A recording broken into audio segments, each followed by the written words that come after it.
Hello there and welcome to Cansanity. Today we're going to be making one of my favorite sandwich cookies. And the dough for this sandwich cookie is fantastic. It has beautiful flavor, and one of the reasons is because one of the key ingredients is mascarpone cheese. And the filling between the layers is a nice, rich, bittersweet chocolate. So let's get started. Okay, so the first thing we're going to do is soften our butter. I have a half a cup of butter cut into cubes. That would be 4 ounces, which I'm just going to add to my bowl. And then when you blend it with your stand mixer, that will, even if this butter just came out of the fridge, it'll soften it by blending it. So that's what we're going to do. I'm just going to put the paddle attachment on and lock this. This is my Ultra Power that I'm using for this recipe, and now we're just going to start that up, and we're going to blend that for a couple minutes.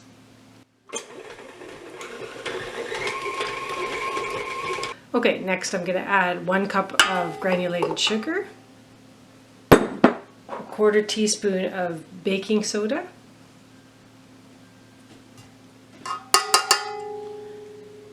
one teaspoon of baking powder,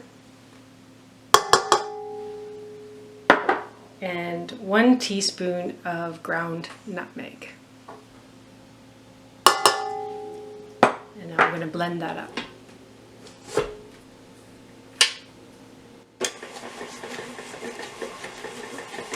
Okay, so this is a 4-quart bowl, but you heard the quantities. There's not a lot of sugar, not a lot of butter, so you're going to have to get in there in between and scrape down your butter, and just so that you can really mix this up.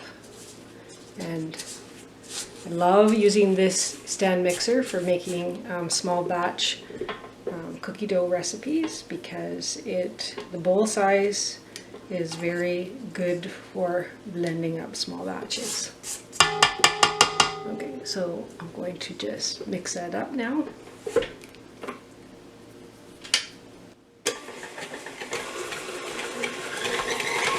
Okay, so next we're going to add in 1 egg, 1 large egg.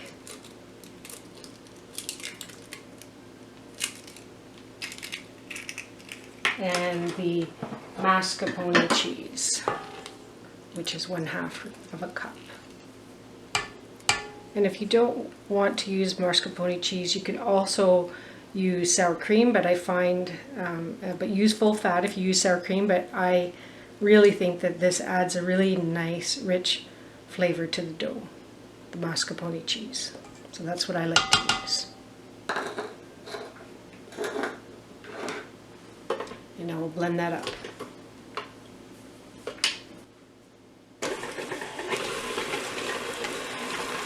Okay, I just realized I forgot to put the salt in, so just really a pinch of salt, or up to a 1/4 teaspoon of table salt is fine. And then get in there and mix up your dough a little bit. Make sure that you scrape down the sides. I love using my tilt machine for making cookie doughs when I need to get down there and scrape the batter down, because it's easy to access the bowl. And then just give that another mix. Okay, now we're going to add the flour. So I have 2½ cups of all-purpose flour, and you can add about half of it to start.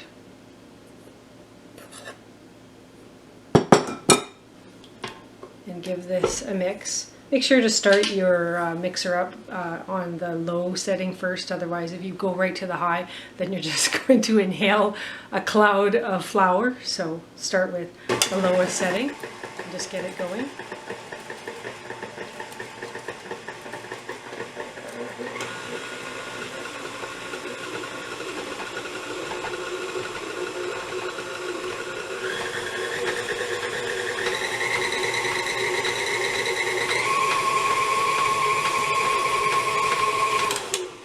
Okay, and now you can add in the rest. Now if you're using just a hand blender, you might find that it gets pretty stiff, and then you can just mix the last of the flour in with a spoon. But this stand mixer will handle this mix really fine. So I can just add it all in.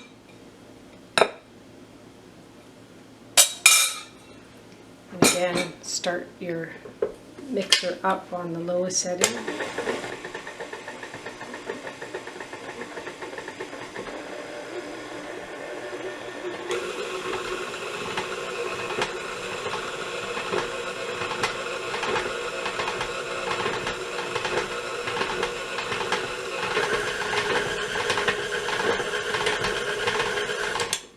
And then what I like to do is just get in there and just mix it down a little bit.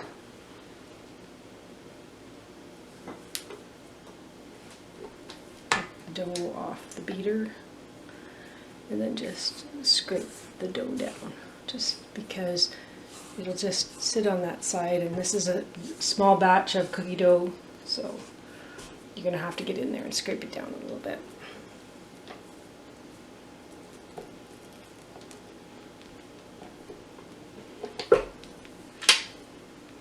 And then I'm just going to mix that up again.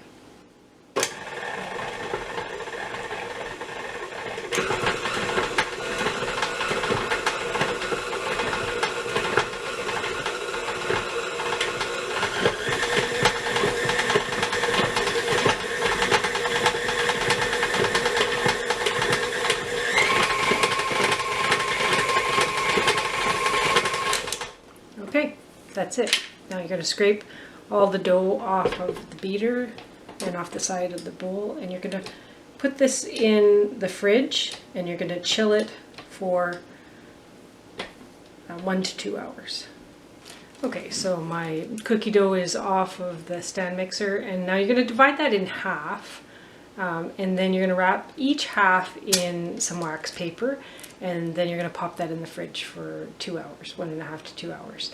And so it doesn't have to be exactly precisely half, because this is just to make it easy for you to roll each piece. So just guess at where that half mark is.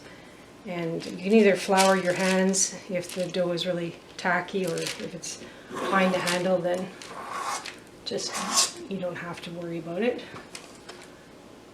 So what I do is I just take out my half and then just shape it slightly, just flatten it a little bit like a disc. It doesn't have to be really flat, but that's sufficient right there. It's about around 1¾ inch thick. And then that up. That's one.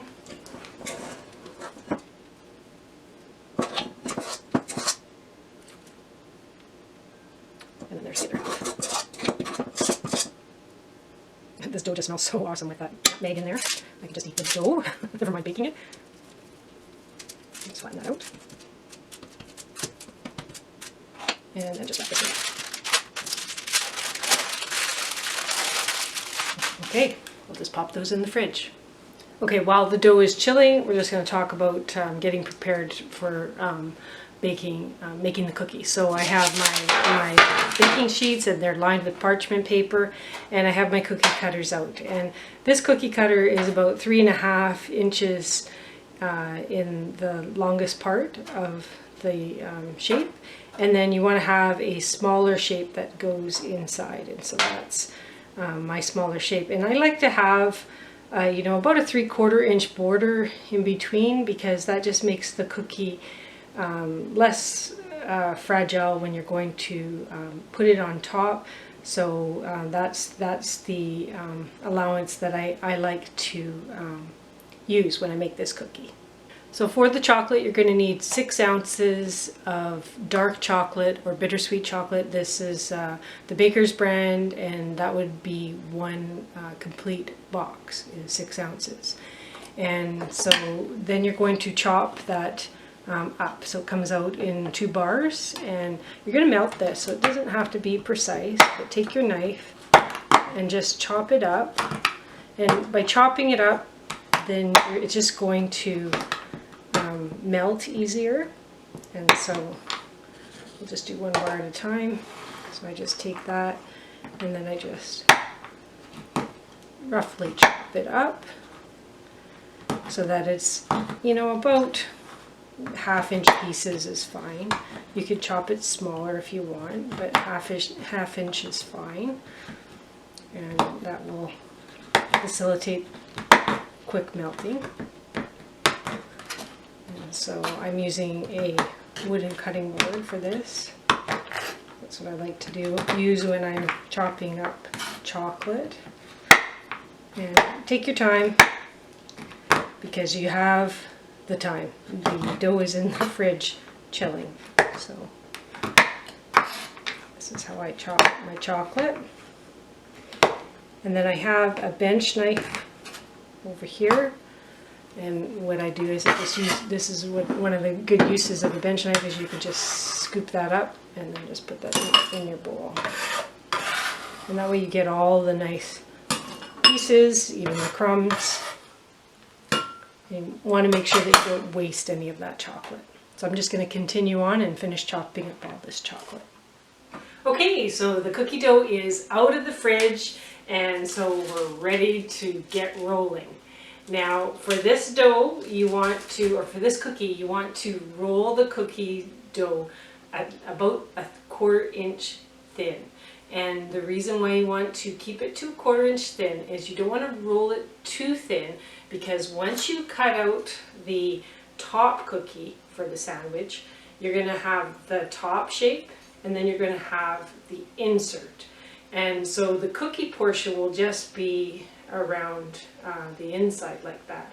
And if you roll the cookie too thin, then this will be brittle. And so keep it to about a 1/4 inch thin or slightly thinner.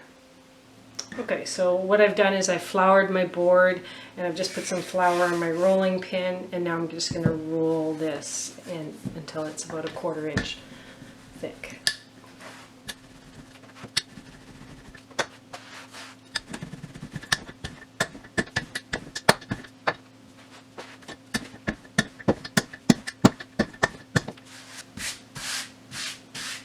Okay, so now we're going to cut out our shapes.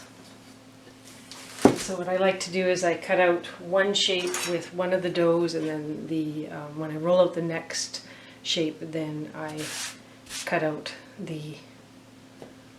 with the insert.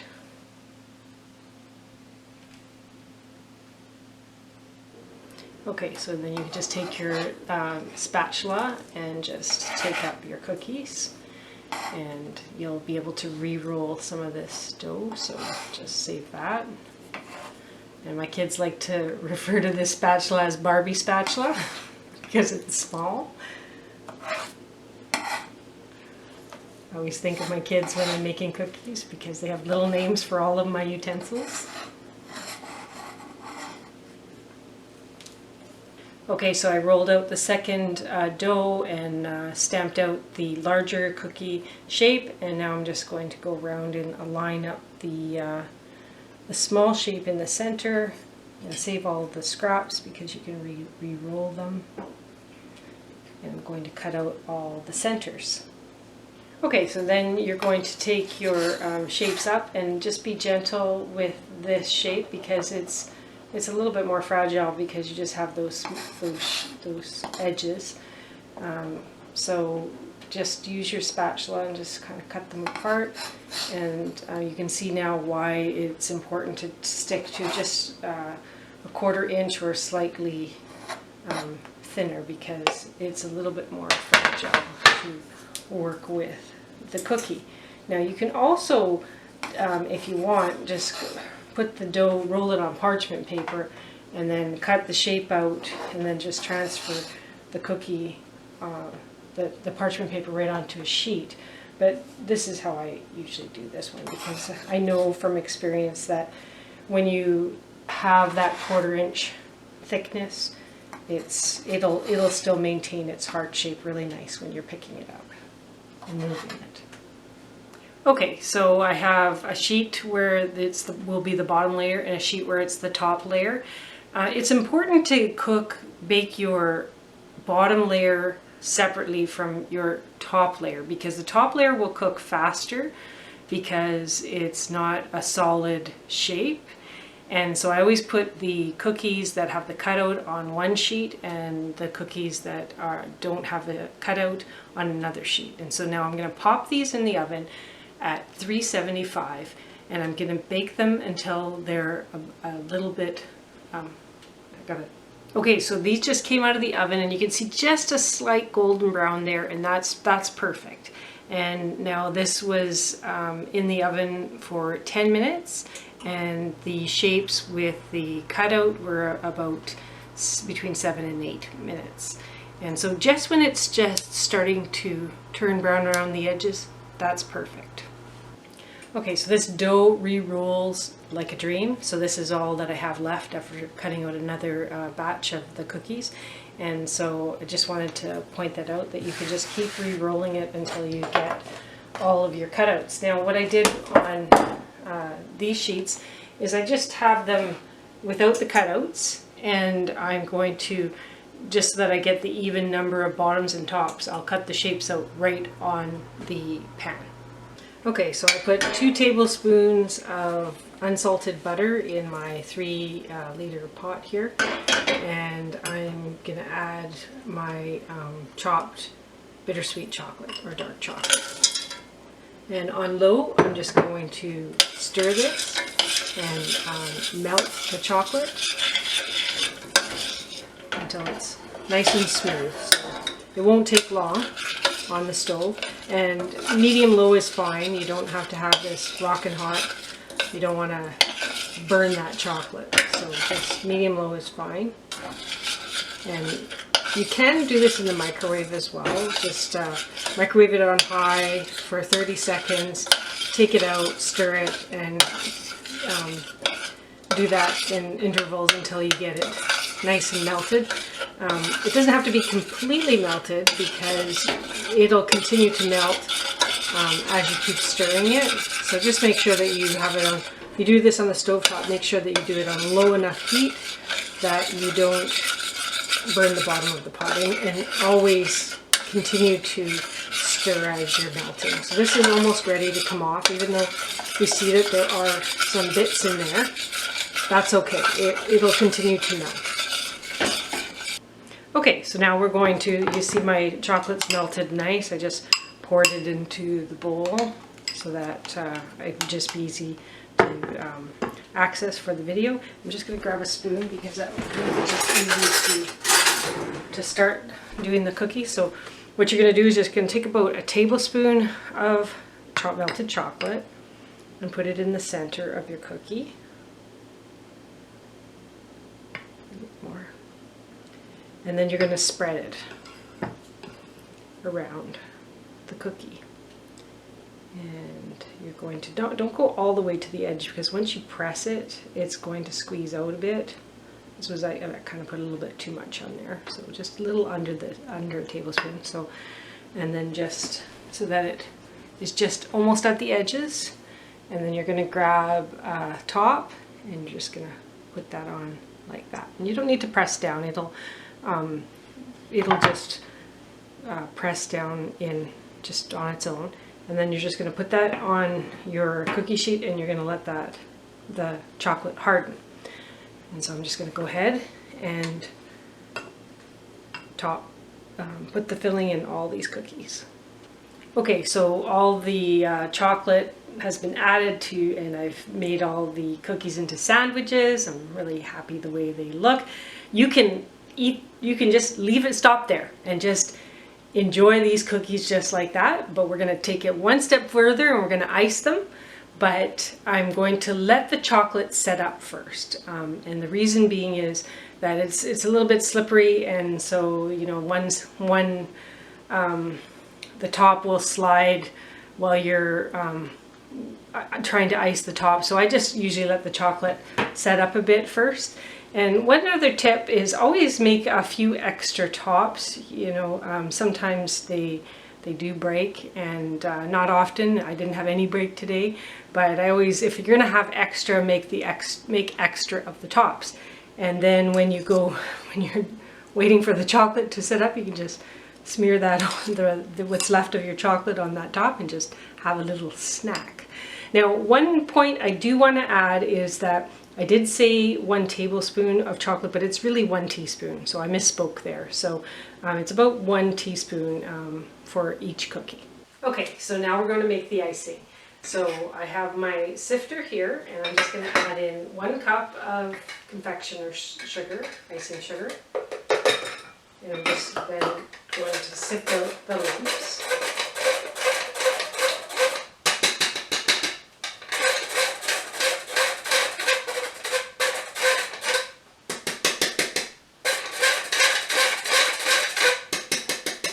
You can skip this step, but this just ensures that you have smooth icing. So I have a little sifter here, so that's what I use.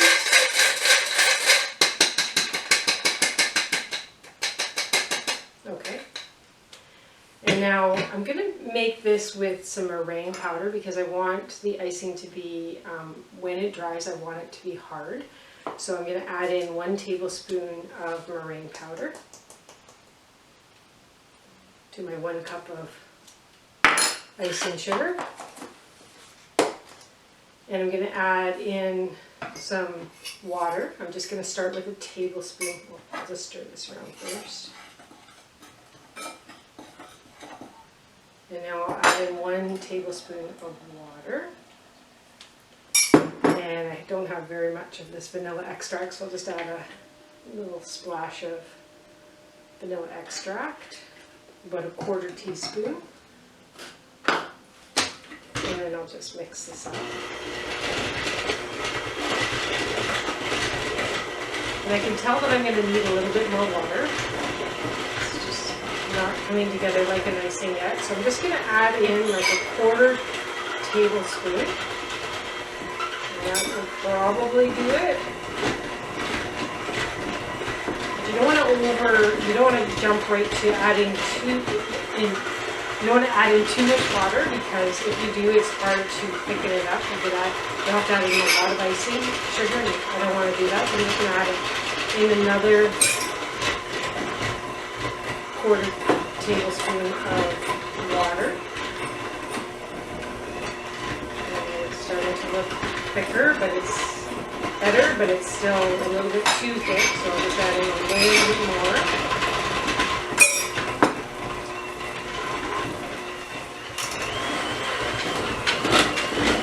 That's looking really good. It's thick. So now I'm going to add in my tint first before I add in any more water. That's looking really good. So now I'm going to add in, because it's Valentine's Day in a week, I'm going to add in some pink. And I have some of the Wilton paste tints. So you only need a little bit of this. And so I'm just going to add in a little bit of color. Just that much will be enough. And just swirl that around to get the color off the toothpick. And then I'll just blend it up.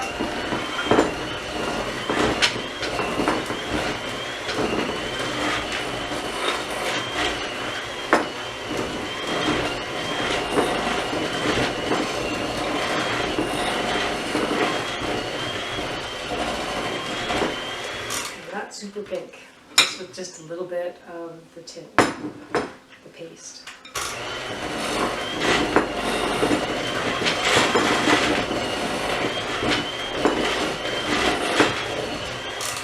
Okay, I'm just going to add in just a smidge more water. I don't want to put in too much because I don't want it to be runny, but I can see that I can add in just a smidge more water. I have icing in my hair.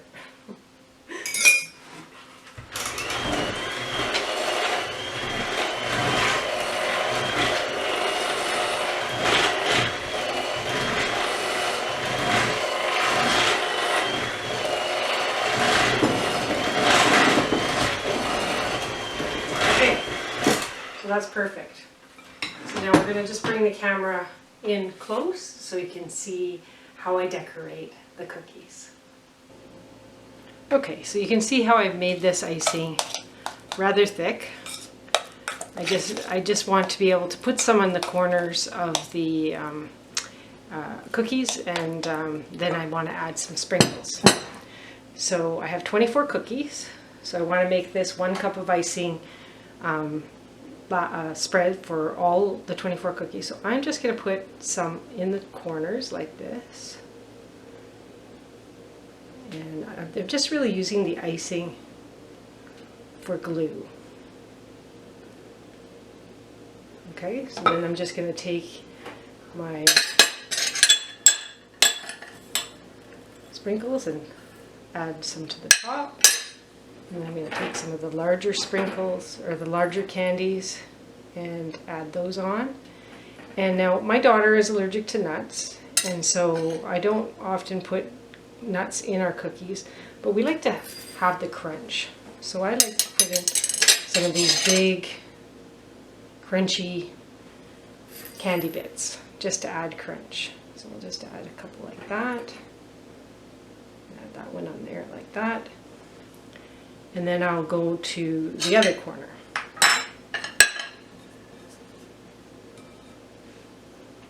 And I'll add some icing on the bottom like that.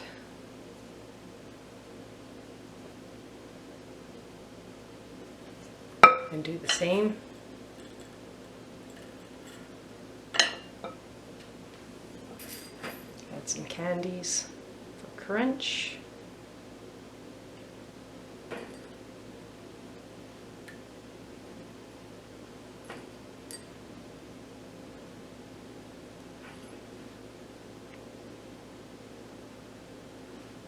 And there you go. That's enough decoration for that cookie. You could put icing all the way around, or you can, I have taken an icing bag and with a tip and then just put icing right across, and I might just do that, but I'm going to just put that on for now, and then I'm going to go ahead and do all the rest of them. Okay, so I just wanted to point out that you see I've decorated almost all my cookies. I just have 5 more to go, and my icing is starting to dry out, and that's what's going to happen if you add meringue powder to your icing. That's okay, it's still workable, but you don't want to make this icing and then just leave it for a bit. You want to, if you're going to put meringue powder in your icing, then you want to get to it and start working with it right away. So I'm just going to finish up decorating the last 5 cookies. Okay, so the cookies are done. I have 24 beautiful heart-shaped Valentine's cookies to give away. And as you can see, they just turn out really nice. That icing hardens really quickly and then keeps all of the sprinkles and the decorations in place.